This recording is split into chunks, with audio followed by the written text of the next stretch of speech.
Dans combien de temps je vais pouvoir reprendre? Dans combien de temps je vais pouvoir recourir?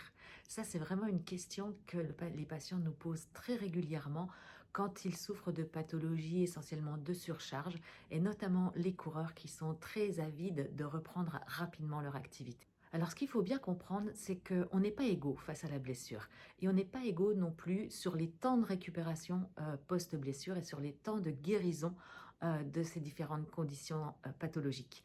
Alors bien évidemment, plusieurs facteurs vont influencer, que ce soit l'âge, que ce soit l'antériorité de pratique, que ce soit la mémoire tissulaire, que ce soit la récurrence de la blessure.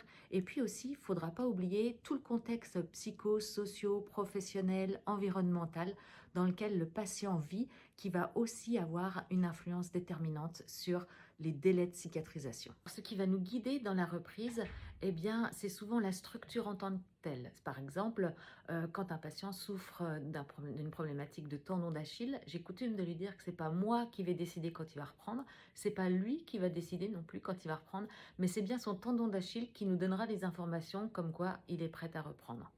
Alors bien évidemment, dépendamment du stade de la pathologie, on va autoriser à reprendre avec un peu de douleur, à si tant est qu'elle ne soit pas pire pendant ou surtout après l'activité, voire le lendemain. Et dans d'autres conditions plus aiguës, à ce moment-là, on ne reprend pas avec de la douleur, on attend que la douleur cède avant de repartir tranquillement sur un programme de réexposition. Et une chose toute simple, parfois difficile à comprendre pour un coureur, si tu as mal à la marche, tu ne cours pas.